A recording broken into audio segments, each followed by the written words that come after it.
Medications for opioid use disorders in correctional settings. Shifting the paradigm, creating a balanced correctional and rehabilitative approach. The Opioid Response Network is funded by SAMHSA to provide resources and technical assistance needed locally to address the opioid crisis. This video is part of a series to provide guidance on the implementation of medications for opioid use disorder in correctional facilities. Leading corrections and behavioral health experts present information on topics such as the use of medication, models of delivery, diversion, and linkages to care and community support. An interview with Rachel Bray, Rhode Island Department of Corrections. How have your views towards MOUD changed through the years? What caused the changes? When I started in 2004, the only medication that was afforded to opiate disorder was the methadone, and that was for the only pregnant women.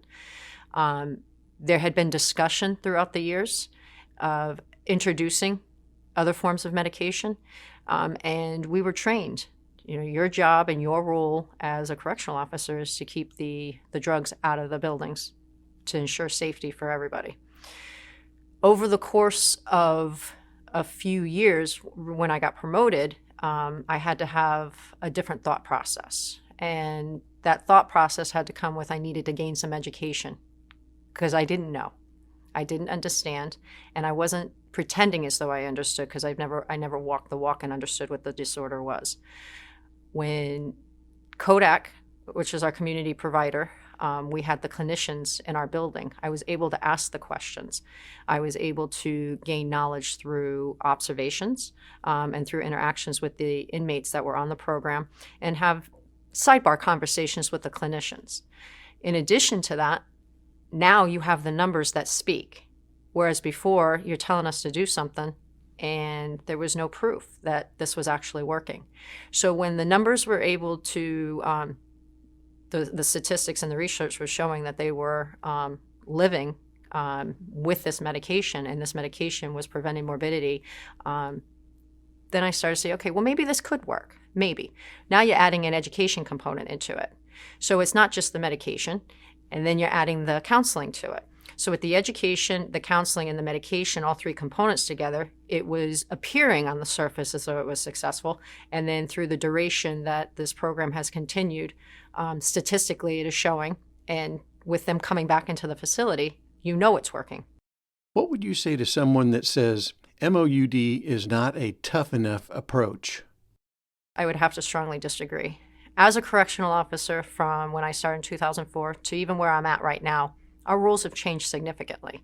It is described in Rhode Island with 1% separation, and that's a true story. It would behoove us not to do anything about it because they are getting released into the community. As a new corrections officer, what did you witness as people went through withdrawal? So when I first started, they were being the withdrawals were cold turkey. They were being detoxed cold turkey. That was it, unless they were pregnant. If they were pregnant, it was during the duration of their pregnancy, and then once the baby was born, they were cut off cold turkey.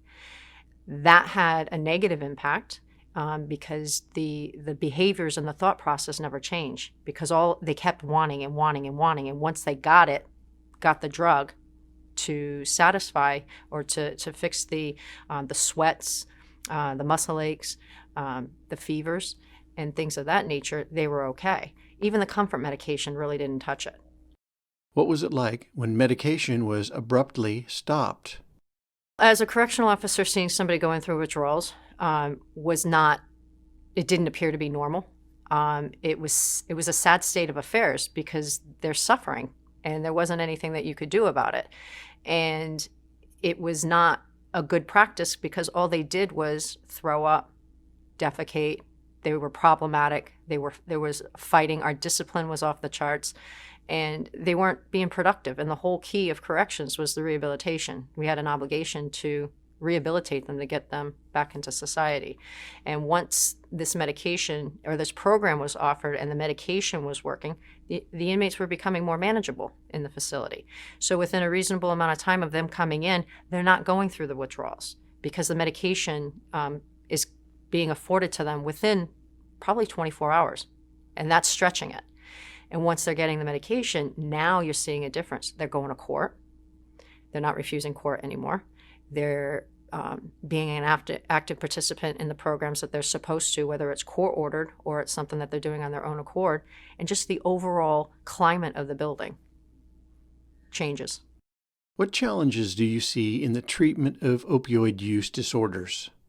As the challenges treating or being an active participant in their recovery with them, and being that role model, if you want to call it, because you can still do both without crossing that line. The challenges are, what do other people think? You know, you listen to the criticism. You listen to the people on the other side, whether it's correctional officers or people in the public. It's not a popular program. And because they don't understand it and they're not educated on how it works, and they're looking at it, oh, well, all you're doing is keeping them high.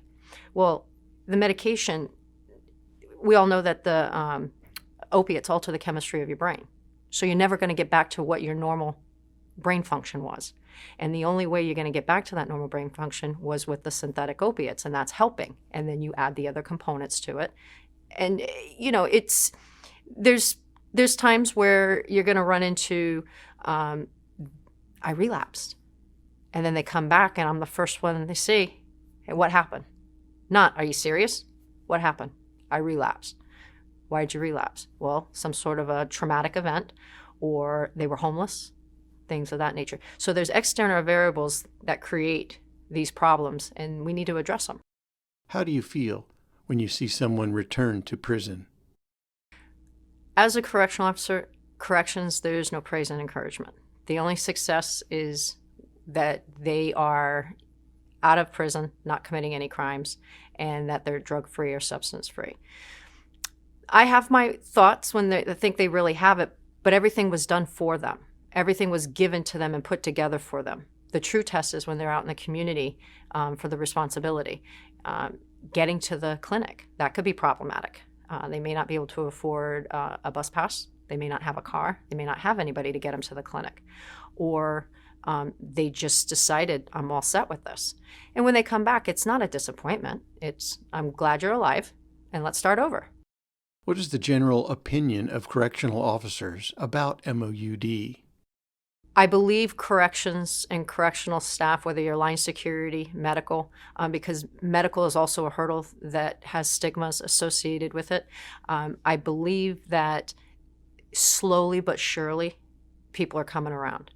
When you don't start talking about it, oh, the junkie med line or the druggie med line, when you start changing the verbiage that you use and how you address the inmates, how you address the program, I think changes the thought process. But also, too, I'm passionate about it, you know, and I think by leading by example, I'm showing my colleagues that, you know, we're here and we're here to do a job. And we're here to ensure that the medication is taken appropriately, responsibly, and there's no diversion. How has the use of MOUD in criminal justice settings changed in the past decade? So if you ask me this question about being convinced whether or not 10 years ago this medication would have had the impact that it has on now, I would have said no. I wouldn't have thought in a million years that this would be the case where we are right now.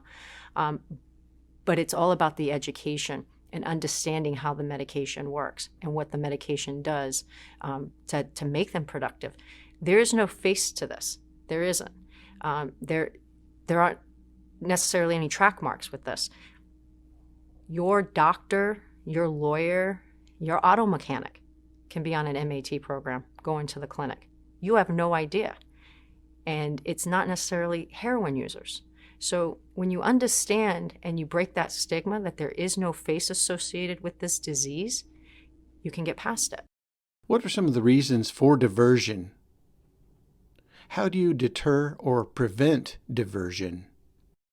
The inmates have taught me a lot about diversion, and every day is a different day. There's different methods of diversion, but the one thing that I've learned about diversion is diversion's just not diversion. There's other reasons why the inmates may be diverting the medication. You don't know if they're getting extorted. You don't know if it's, well, this is not a really good time for me to take my medication because I have other things going on later in the day. And by the time my medication peaks or when I'm to my full potential, it's not going to work out very well. Or you're just selling it for something. So you have to look at it from a different point of view, that what's really on the surface is not necessarily on the surface. You have to dig deeper to find out why they're diverting this. So for me, from a security point of view, regardless of what the intentions are for diversion, I have to make it a blanket issue to prevent the diversion so that it doesn't get out of the area, so that they're not being extorted, so they're not being subjected to hoarding their medication or selling it for that matter. Because if the wrong person gets hold of it, it can turn into a serious medical issue. How long have you overseen the Women's Division of the Rhode Island Department of Corrections? I've been with the women since 2004. I know these women, their mothers, their daughters. I'm seeing their grandchildren come in now. And I was recently promoted in 2017 to lieutenant, and I'm still at the women's facility. What patterns have you seen in opioid use throughout your career? I'm seeing in the course of my career, yes, there has been an increase in heroin use and prescribed medications. But prior to that, it was crack, it was cocaine, it was PCP, it was other forms of drugs. And you're like, all right, well, now we're seeing an increase of it because it's legal. The prescription medication is legal. And it's cheaper to get the heroin now than it was before. Heroin used to be a relatively expensive drug, and it wasn't the normal drug of choice. And people who have been in car accidents that have become addicted to this, they're potentially could be selling their medication for survival, because they're homeless. They've lost everything because of the addiction. So there's other avenues that you have to look at, and just seeing why is there an increase? And the increase is it's affordable and it's accessible. Do you ever experience compassion fatigue? With working in the women's facility and seeing the same women coming back, you could probably think that somebody would feel that way, but it's the same thing every day. I don't feel the fatigue because they have a new story every time they come in. It's the same person coming in, but they're not coming in with the same story or the same trials and tribulations that they came in with what they had left. They may have been out 5 years. And during the course of the 5 years, you may have seen them in the community numerous times. And then all of a sudden you come into work one day and you see that they were committed into the facility. So what happened? What changed that created this? Is there an experience that resonates with you and makes you proud of what you do? A woman that was pregnant.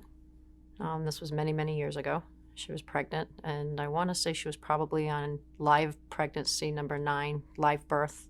It was there during the delivery of her child. And the baby was on methadone. I didn't understand the effects that the baby being born on methadone was going to have. In fact, I thought it was going to have long-lasting negative effects. And I was wrong. The methadone, the adverse part of it, or the alternative to it, was the heroin, and the baby could have died. The baby is no longer a baby.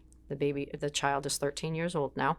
Unfortunately, the child comes in to see the mother, but the child is healthy.